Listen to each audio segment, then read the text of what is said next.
I'm Pharmacist Ben, and I am so proud and honored to be talking to this gentleman sitting by my side here, Dr. Wallach. I've known him for going on 15 years. I got a tape in the mail, like a lot of folks. Dead Doctors Don't Lie, back in the mid-90s. And then I had the incredible opportunity of getting to see Dr. Wallach, and since then, he never ceases to amaze me. And I'm really, really excited to get to, not only for me to be getting to talk to him, but also for you guys to get to hear what Dr. Wallach has to say. So with that, Doc Wallach, thank you. Well, thank you. Appreciate you. Good to see you and good to be here with you. Why don't you tell the listeners a little bit about how you started. You got a great story about how you started to get involved with nutrition as a farm boy, how you noticed things with the animals, and how you had a personal connection with nutritional supplementation, how it worked out for you. Well, I'd like to do that, Pharmacist Ben, but I'll tell you what, before we do that, how about you telling us a little bit about Pharmacist Ben? About Pharmacist Ben? All right, well, Pharmacist Ben started his pharmacy career in 1986, and in pharmacy school, a lot of people don't realize this, but we study a little bit about nutrition, but we study nutrition in terms of how nutrients are medicines, and we study how diseases are deficiency diseases. So this is one of the reasons why I connected with you so well, because this is your message. We're not sick, we're starving. Many of the things that we consider to be diseases, heart disease, diabetes, the things we die from in this country, are really nutritional deficiencies at their core. And what I like to tell people is, at the point of death itself, we don't die of what it says on our death certificate. We die because some tissue system somewhere, some organ system somewhere is not being fed. So we literally die of nutritional deficiencies. And in pharmacy school, I was studying how vitamin A was connected to vitamin A deficiency was connected to night blindness, and vitamin C deficiency is connected to circulatory problems. And on the other hand, I was studying how prescription drugs were toxic and how they had side effects. I remember one time we watched a movie on beta blockers. These are drugs that stop the heart from working in order to lower blood pressure. And this was a movie put out by Ayers for their new drug Indoral, and it was going to revolutionize the hypertension business. And I remember the movie was an hour long, 15 minutes about how revolutionary their drug was, and 45 minutes was some guy reading the side effects of the new drug. 45 minutes, I'm telling you, reading the side effects. So I got the idea that we got a real big problem in this country in terms of healthcare. And the more I studied, the more I got into it, the more I realized that if we could just get nutrients in the hands of people, if we could just get people to start taking nutritional supplementation, we could do a lot of good. So I started practicing in my pharmacy using essential fatty acids to help people with their skin, essential fatty acids to help women with their menstrual cramps, B vitamins to help lower blood pressure, and lo and behold, as I'm sure you know, the results were tremendous. So from the get-go almost, I realized as a young pharmacist that we could be using nutritional supplements instead of using medicines, and we could be helping a heck of a lot more people, and we could be saving a lot of money on top of that. Then when I heard your message, I was all over it. I got that tape in the mail, Dead Doctors Don't Lie, and I was like, who is this guy? And I listened to it, and I listened to it, and I got to tell you, I stole some of your ideas, and I went out and I started talking to folks using some of your ideas. And then one day I was working out in the gym, and I met a guy, and we were talking. I said, you have to hear this tape, Dead Doctors Don't Lie. I said, oh my God, I know Dr. Wallach. And it turns out that this guy knew our mutual friend Robert Snook. And long story short, he took me to one of your talks. I listened to one of your talks, and I was a believer and a follower. And that's how I got involved with Youngevity, and that's how I got involved with you. So in any case, now I want to talk about you. And your story is very interesting, how you started with nutritional supplementation. Now, I started, it was already the 1980s. So there were already people who were understanding that vitamin C and the B complex and essential fatty acids and minerals were very important. But when you were working with nutrients, we're talking about the 1940s, vitamins were only really discovered 20 years before by mainstream science. So for you to get on board, you had to be quite the visionary. I wonder if you could maybe tell the viewers a little bit about what went through your synapses to make you realize, hey, there's something out there that we could be using to help take care of what people are considering diseases, people are considering genetics, genetic maladies, people are considering birth defects, but really are nothing more than nutritional deficiencies. Well, it actually started when I was 4 years old. I had a disease that would be called today Tourette syndrome. They didn't have a name for it back then, but it's Tourette syndrome. and I had facial tics and, you know, blink my eyes and I'd get facial cramps, and it progressed. It got worse every year. By the time I was 9 years old, I'd go into a tetany and fall over, and my friends, my peers, my age group, classmates would say I was possessed, and they could bump me around and give me a bear hug and cause me to go into this tetany. And so I started complaining to my mom, and she took me to an eye doctor for some reason, who's an MD eye doctor, and they examined me and said, can't find anything wrong with him, except he's got very long eyelashes, they're hitting his glasses, curling back and tickling his eyeballs. That's what's setting this off. They thought that was what he tried to say, that was causing the tetanus. That's right.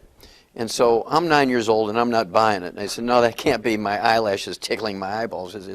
It's too much of a systemic problem. I didn't use the word systemic, but my whole body was affected. So I didn't believe it was just my eyes.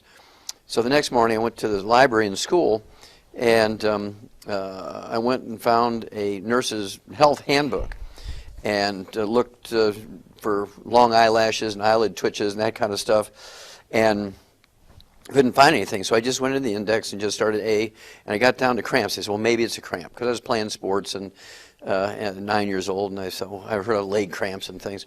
And so I looked it up in the book, cramps, and it said it was a calcium deficiency. Well, before the bus would pick me up to go to school every morning, I would feed our calves we were going to take to the auction this little bag full of alfalfa pellets, but it had a little analysis tag on it, and I'd read the analysis tag. It talked about protein and fiber and calcium.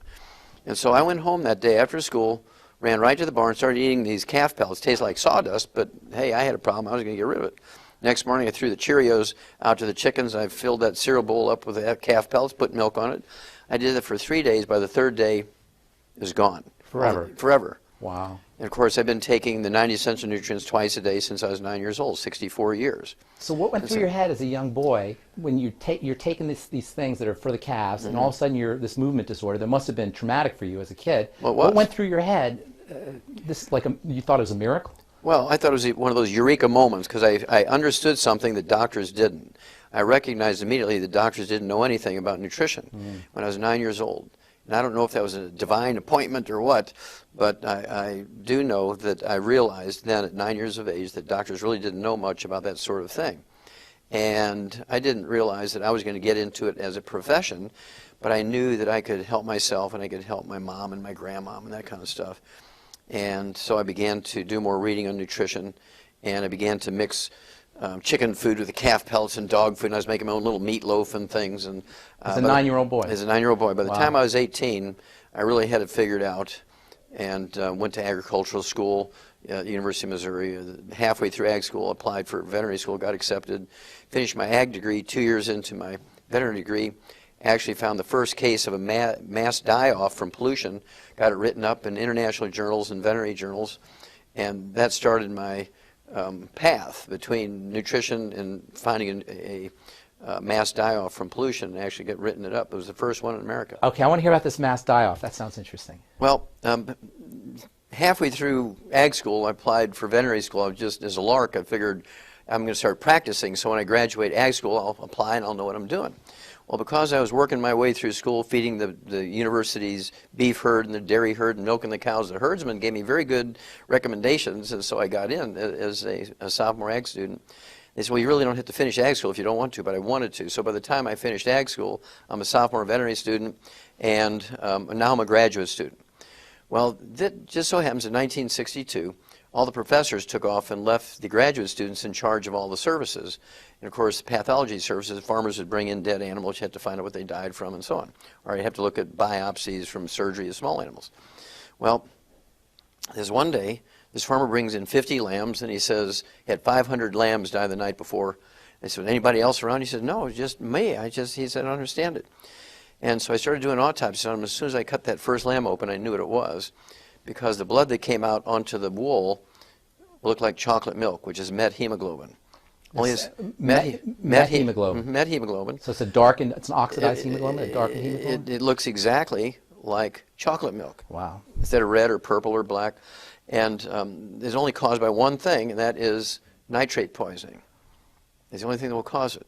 So I knew immediately it was a nitrate poisoning thing. So I said, did you use extra fertilizer in your crops? He said, no, I didn't. I said, well, I need a water sample, and I need some, bring it in tomorrow.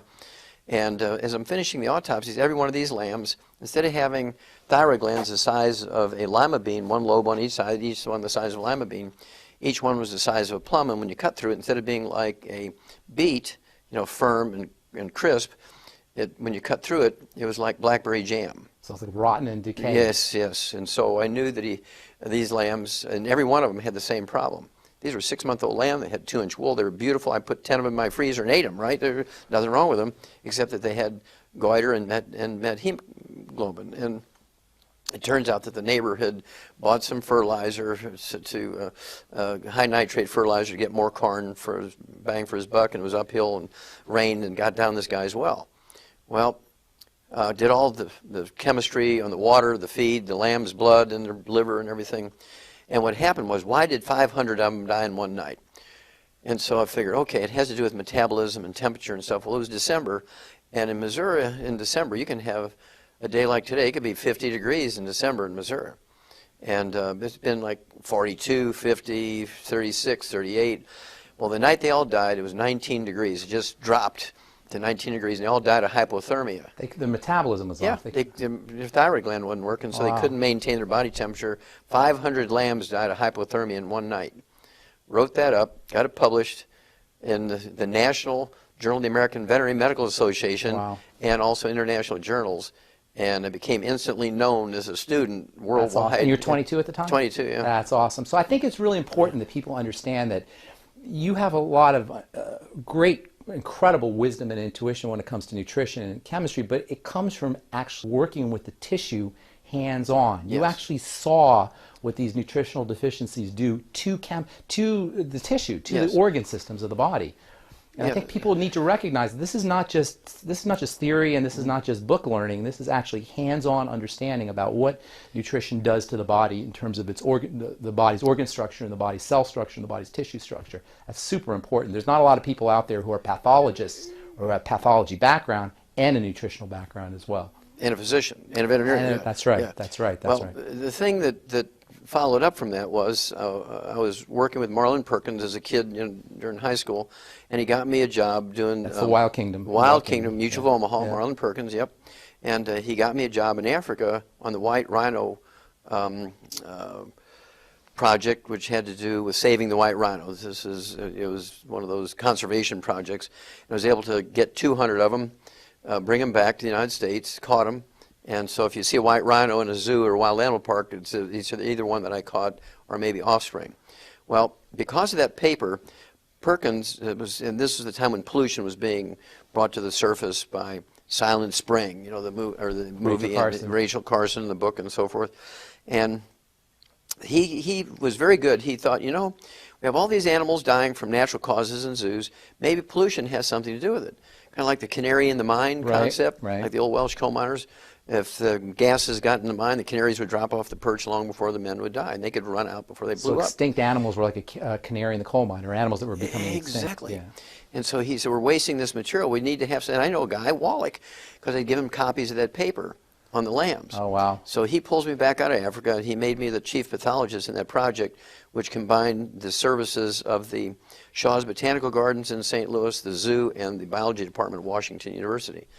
And so it was called the Center for the Biology of the Natural System. And to make a long story short, over a period of 12 years, I did over 20,000 autopsies, and over 17,500 were on over 454 species of zoo animals, 3,000 human beings who lived in close proximity to the zoo. And the book that came out of it is 1,200 pages. It's in the Smithsonian Institute as a national treasure. Well, they were shipping me all over the place. Well, what struck you, what hit you the most? 12,000 autopsies, that's a lot of tissue. 20,000. 20,000 autopsies. That's a lot of tissue you're looking at. What struck you the most? What was made the biggest impression on you from looking at all that tissue? Well, Pharmacist bend. Yes. The most profound finding, and this was sort of in the summary of there was like 75 scientific papers that came out, published in international journals. I mean, this was a big project. National Institutes of Health, $25 million, which is a lot of money back then. It was chump change now, but back then it was a lot of money for a 24-year-old kid, right? And so the profound bottom line finding was, and this is published now, every animal and every human being who dies of natural causes dies of a nutritional deficiency That's disease. awesome. That's awesome. Pollution was kind of a background thing, and in some cases it contributed to it. And those are another long stories. But they could have handled the pollution if they were nutritionally That's solid. exactly Yeah, right. Yeah. That's beautiful. So now this is 1962. 1962. This is 1962. So take us forward, because you didn't start to become well known, and the Dead Doctors Don't Lie didn't hit for another 1993. Until 1993. So take us forward from 1962 through the 60s. What's going through your head as you're seeing that there's this problem with nutritional deficiencies, and it must have hit you that, hey, we got a big problem here. We knew it was a big problem, and when I was in Africa for that 2 years working in the White Rhino Project, I was still studying nutrition because I wanted to know what elephants were eating, where they were getting their minerals, where they were getting their vitamins. We were testing water and testing the leaves on the trees and the bark that they were eating and so forth, and writing papers from that too and so forth. And when it came back and began to do these autopsies, they would send me, the National Institutes of Health and the National Science Foundation would send me to different facilities, because some facilities had whales and some didn't. Some facilities had walruses and some had gorillas and didn't. And so they wanted me to do autopsies or draw blood samples or whatever I had to do to get as many species involved in this project.